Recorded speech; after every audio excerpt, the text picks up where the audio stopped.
Sir मेरा नाम आशीष कुमार मीना है। मैंने यूपीएससी में इस बार 686 रैंक प्राप्त किया है एंड ये मेरा 5वां प्रयास था। एंड मैं 2019 से ही कंटिन्यूसली जॉब में हूँ। 1 साल के लिए मैंने इंडियन ऑयल कॉर्पोरेशन में as a senior production engineer काम किया है और 2020 से मैं डीआरडीओ में एज ए साइंटिस्ट पोस्टेड हूँ। एक ये लंबी यात्रा थी तो काफ़ी सेटिस्फाइड फील किया कि चलो फाइनली कंक्लूड हुई ये जर्नी। एंड काफ़ी इमोशनल भी मोमेंट हो गया था क्योंकि मेरे साथ साथ घर वालों को भी काफ़ी उम्मीदें जुड़ी हुई थी। तो फाइनली सबको जब ये पता चला तो काफ़ी अच्छा लगा। मतलब उस दिन मैं जस्ट सो के उठा था। एक्चुअली मैं सोने की ट्राई कर रहा था बट मुझे नींद नहीं आ रही थी क्योंकि पता लग रहा था रिजल्ट शायद 1 से 2 के बीच में आएगा। तो फिर मैं फिर भी ट्राई कर रहा था सोने की बार बार, बट फिर मैं सोचा चलो छोड़ते हैं। मैं जैसे ही जग के उठा तो मैं एक PDF देखी थी बट वो इमीडिएटली डाली थी तो वो ओपन नहीं हो रही थी। तो फिर फाइनली एक PDF टेलीग्राम से मुझे मिली। तो फिर मैं धीरे धीरे अपने नाम को सर्च कर रहा था बजाय रोल नंबर सर्च करने के, ताकि एक साथ झटका ना लगे। तो फिर फाइनली मुझे मेरे नाम से पहले मेरा रोल नंबर दिख गया था। मतलब तो मैं काफ़ी खुश हुआ, मतलब बहुत ज़्यादा इमोशनली एकदम मैं ओवरवेल्म होगा। और मुझे फिर मैंने नाम कंफर्म किया और रैंक कंफर्म करी। फिर मैंने मेरी वाइफ को कॉल किया था डायरेक्ट इमीडिएटली कि एक बार चेक करो। तो फिर उन्होंने चेक किया, फिर मैं रोने लग गया था कॉल पे ही। एंड फिर मैंने तुरंत अपने घर पे जो फैमिली ग्रुप है उस पर वीडियो कॉल किया था जिसमें मेरी सिस्टर्स जुड़ी थी। फिर मैंने उनको बताया, फिर घर पे पता चला। मतलब एक तो ये था कि मतलब मुझे पढ़ाई अच्छी लगती है, मतलब कंसिस्टेंसी काफ़ी इम्पोर्टेंट है। तो मुझे लगता था मैं उसमें काफ़ी अच्छा हूँ कंसिस्टेंसी में। एंड इस एग्ज़ाम में बहुत पेशेंस चाहिए, तो वो भी मुझे पता था कि मैं बहुत हाइपर नहीं हूँ और मतलब मेरे अप एंड डाउन ज़्यादा नहीं आते, तो कंटिन्यूटी में मेंटेन कर लूँगा। तो ये सब चीज़ें मुझे पता था कि शायद एक दिन अच्छा रिजल्ट दे देंगी। एंड मैंने कहीं एक लाइन पढ़ी थी बहुत पहले कि अगर जब हम असफल होते हैं तो हमको सिर्फ वही मोमेंट्स याद आते हैं जब हमने काम चोरी करी या फिर बहुत सारे जब हमने मस्ती करी बजाय पढ़ाई करने के। और जब हम सफल हो जाते हैं तो हमको सिर्फ ओनली वही मोमेंट्स आते हैं जब हमने मस्ती छोड़ के सिर्फ पढ़ाई को चूज़ किया। तो मैं जॉब में था तो मेरे सारे फ्रेंड्स कभी कभी घूमने जाते थे, तो मतलब इतना हो गया था मैं उनको हर बार मना ही करता था। लास्ट में वो मेरे से पूछना भी छोड़ देते थे कि इसको तो क्या ही इंक्लूड करना पार्टी में। तो बट मुझे अच्छा लगता था कि मना करना भी। तो ये सब में आज काफ़ी अच्छा लग रहा है ये सब। सिविल सर्विसेज में मैं ऑलमोस्ट बीटेक में मैंने डिसाइड कर लिया था कि मुझे गवर्नमेंट जॉब ही करनी है और गवर्नमेंट जॉब में मुझे सिविल सर्विसेज करनी है। उसका एक सिंपल सा रीज़न था। एक तो मेरे जो पापा हैं उन्होंने ये थॉट इनिशियली परकुलेट करवा दिया था दिमाग में कि ये बहुत अच्छी जॉब होती है, डीएम तो अस्थि होता है, बाकी तो ऐसे ये सब बहुत सारी चीज़ें ऐसी बोलती थी। तब उस टाइम पे मुझे इतना अच्छा नहीं लगता था, बट इनिशियली थॉट वहीं से आया।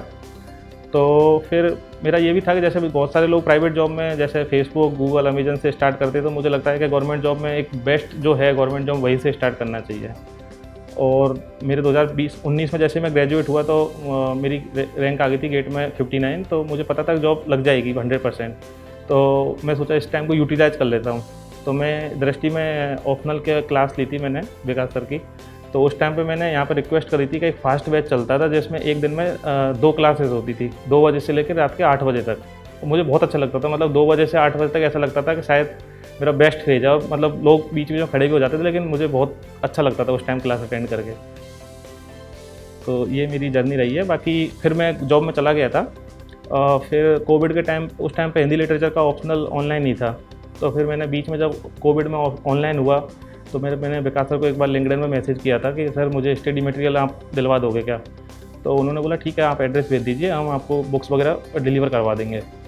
तो फिर मैंने अपने ऑप्शनल की तैयारी को चालू रखा और फिर उसी टाइम 2022 में मेरा प्रीलिम्स क्लियर हो गया था और फिर मेंस में मैं 14 मार्क्स से रुका था। बट मुझे लग रहा था शायद मेरे जीएस में मार्क्स अच्छे हैं तो मैं कैपेबल तो हूँ, एंड ऑप्शनल में भी थोड़ा और अच्छा करूँगा तो शायद हो जाएगा। तो फिर मैंने वो अपनी जर्नी कंटिन्यू रखी और फाइनली इस साल कंक्लूड हुई।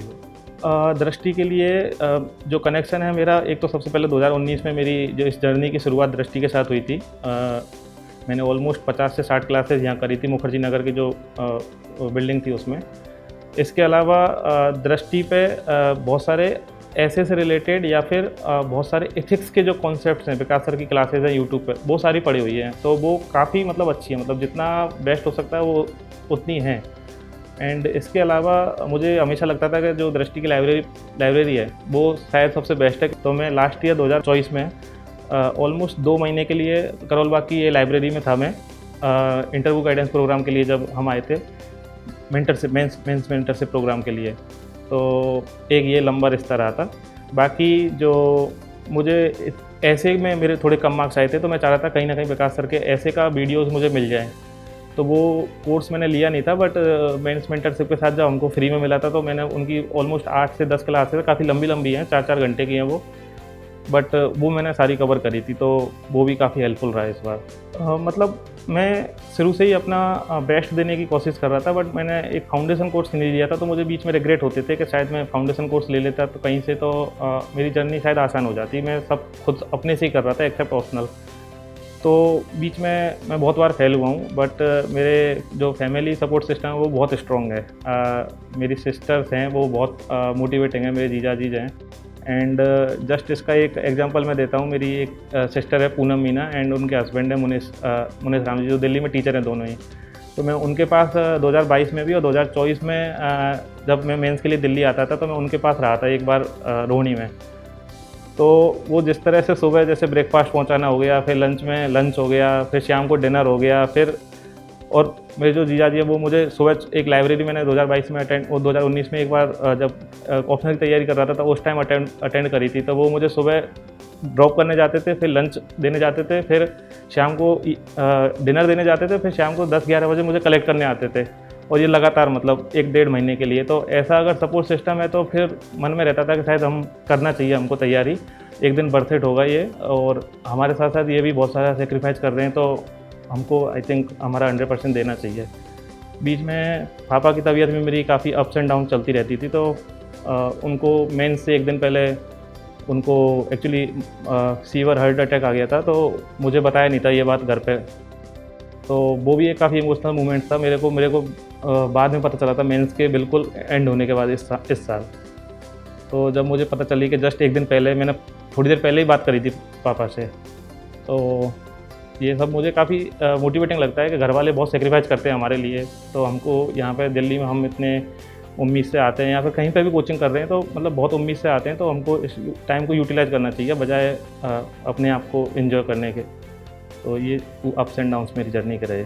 एक तो मैं सही बताऊँ तो विकास दिव्याकीर्ति सर की पर्सनैलिटी का मेरे ऊपर बहुत इन्फ्लुएंस रहा है। मैं पहले से ही कुछ ऐसे इंसिडेंट्स हो गए थे 2014 में, जब से मैं काफ़ी ग्राउंडेड हो गया था, बहुत ज़्यादा थोड़ा कॉन्फिडेंस मेरा बहुत डाउन हो गया था।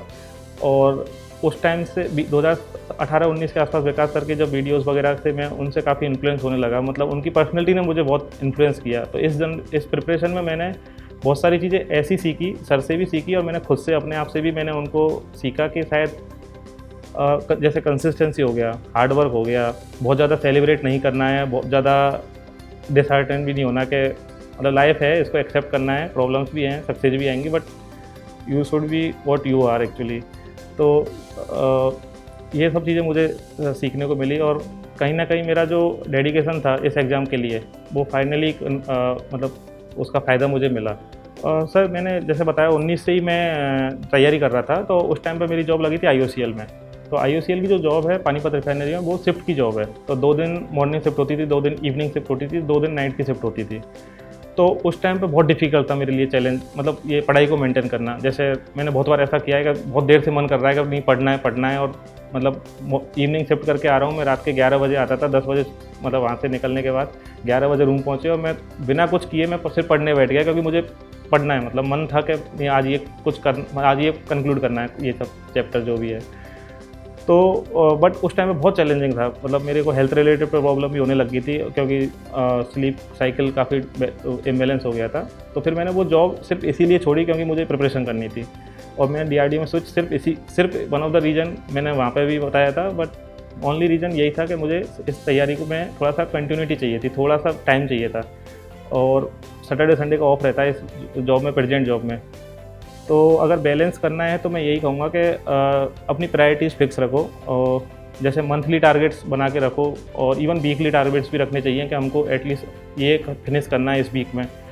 एंड सैटरडे संडे हैं तो उनको मतलब मैं तो यही बोलूँगा कि जॉब के साथ बहुत कम टाइम मिलता है, तो थोड़ी एटलीस्ट 1-1.5 साल के लिए हमको एन्जॉयमेंट को कम करना पड़ेगा, और सैटरडे संडे को पूरी तरह से पढ़ाई में लगाना पड़ेगा। एंड पब्लिक हॉलीडेज भी होती हैं, तो अपनी जो लीव्स हैं उनको इस तरह से मैनेज करो, जैसे अगर सपोज करो ट्यूसडे की कोई ऑफ है तो फिर मंडे का ऑफ CL ले लो, फिर 4 दिन का स्ट्रेच मिल गया, तो जितना खींच सकते हो आप खींचो छुट्टियों में। बाकी जैसे ऑफिस है, ऑफिस में भी जैसे लंच आवर्स है, तो मैंने अलग अलग एक्सपेरिमेंट्स किए हुए हैं, जैसे कि लंच को सिर्फ ब्रेकफास्ट में करके चले जाओ, लंच को लंच मत करो।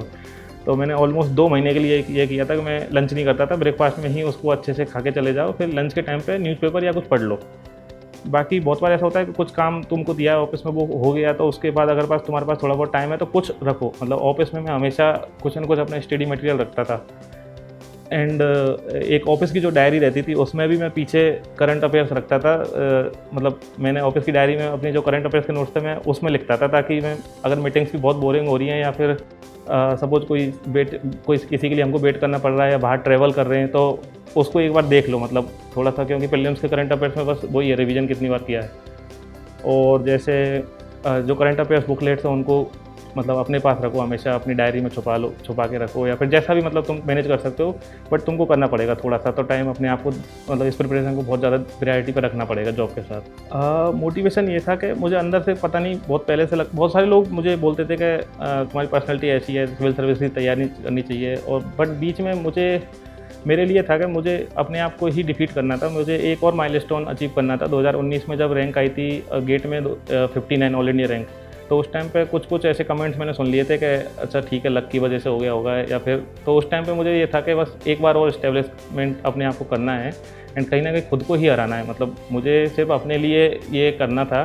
और मुझे जैसे मेरी हॉबी भी है पॉडकास्ट सुनना, चेंज मेकर्स की, तो मुझे पता था कि शायद मैं इस सर्विस में चला जाऊंगा तो मुझे जो अपनी एस्पिरेशंस हैं उनके साथ मैं जस्टिस कर पाऊंगा, और जो जॉब सेटिस्फेक्शन हम बोलते हैं वो मुझे यहाँ मिल जाएगा। तो इसीलिए ये सब चीज़ें थी मुझे कि एक दिन वो करना है। और मैं ज़्यादा लंबा भी नहीं सोचता था अपने करियर में, सिर्फ मैं सोचता था कि इस प्रीलिम्स तक क्या करना है, इस मेंस तक क्या करना है, सिर्फ इतने तक ही मैं आगे की प्लानिंग करता था। लोग पूछते थे कि लॉन्ग टर्म क्या है, कहाँ रहना है, मैंने कहा मुझे नहीं पता, बस इस बार प्रीलिम्स तक टारगेट मेरा ये है, सिर्फ मेंस तक ये है, इंटरव्यू तक ये है, बस उसके बाद से मुझे नहीं पता कहाँ जाना है कहाँ नहीं जाना। मेरे लिए ऐसा आसान तो कुछ भी नहीं है इसमें to be very honest. Prelims का थोड़ा फोबिया है मुझे, काफ़ी ज़्यादा फोबिया है। मे बी मैंने फाउंडेशन नहीं लिया और इतना टाइम नहीं मिलता मुझे पढ़ने के लिए, तो मतलब मैं 3 बार फेल हुआ हूँ प्रीलिम्स में, इस एग्ज़ाम में 2 बार जीएस में और 1 बार सीसेट में मेरी इग्नोरेंस की वजह से। तो मुझे प्रीलिम्स का काफ़ी फोबिया रहता है। मतलब प्रीलिम्स का पेपर मेरे लिए तो बहुत डिफ़िकल्ट है। मतलब मेंस में पता नहीं क्यों, बट ऐसा लगता है कि यस डूएबल है। एक लंबी जर्नी है, हमारे हाथ में है, क्वेश्चन थोड़े से प्रेडिक्टेबल से होते हैं और तुम्हारे पास कंटेंट है, 3 घंटे भी हैं। मतलब प्रीलिम्स की तरह नहीं 2 घंटे में 100 क्वेश्चन और ख़त्म। मेंस मुझे लगा, मतलब हो सकता है मेरे मार्क्स इतने अच्छे नहीं हो, बट मुझे कहीं ना कहीं लगता था कि ये चीज़ मैं कर सकता हूँ, मतलब मैं इसको अच्छे से हैंडल कर सकता हूँ। इंटरव्यू की प्रिपरेशन भी थोड़ी चैलेंजिंग है, बट इंटरव्यू के जो मार्क्स वगैरह हैं वो काफ़ी फैक्टर्स पर डिपेंड करते हैं। तो मतलब मेरा इंटरव्यू ठीक हुआ था, बट मेरे इतने अच्छे मार्क्स नहीं आए, मतलब 171 आए हैं, बट एक्चुअल इंटरव्यू काफ़ी ठीक हुआ था मेरे हिसाब से। तो चैलेंजिंग सारी स्टेजेज हैं, बट मेरे लिए खास प्रीलिम्स था। मतलब जो एस्पिरेंट्स हैं उनके लिए मैं यही कहूँगा कि बहुत फोकस्ड होकर तैयारी करो। मतलब इस एग्ज़ाम में डिस्ट्रैक्शन इतने ज़्यादा हैं, ये एज भी ऐसी है, तो मतलब प्रायोरिटीज़ बहुत सेट करनी चाहिए। मैं एक लाइन थी कि it's all about priorities because everything else can wait. तो प्रायोरिटी बनाओ, मतलब ये करना है तो करना है। एटलीस्ट 2 साल तक तो सारी चीज़ें भूल जानी चाहिए। 2 साल इस एग्ज़ाम में साइकिल ही ऐसा है, 2 साल तो लगी जाएंगी। तो एस्पिरेंट के लिए यही बोलूँगा, बिल्कुल कंसिस्टेंसी रखो, फोकस रखो, डेडिकेशन रखो और हार्ड वर्क करना पड़ेगा, उसका कोई सब्स्टिट्यूट नहीं है। एंड जो जॉब वाले हैं उनके लिए यही है कि अपनी जॉब को अगर सच में करना है, स्विच करना है, तो बहुत ज़्यादा मतलब आपकी प्रायोरिटीज़ अगेन फिक्स होनी चाहिए कि मुझे यहाँ से निकलना है, तो फिर प्रायोरिटीज़ क्या होनी चाहिए, जॉब को, प्रेजेंट जॉब को कितना देना है। ऐसा भी नहीं है वहाँ पे भी हम काम चोरी करें, बट जितना जॉब डिमांड है उतना ही दो, और जितना टाइम बाकी है उसमें सिर्फ फिर पूरी तरह से अपनी सिविल सर्विसेज की तैयारी के लिए फोकस रखो। For more informative content, like, share and subscribe, and do not forget to press the bell icon to get the notifications.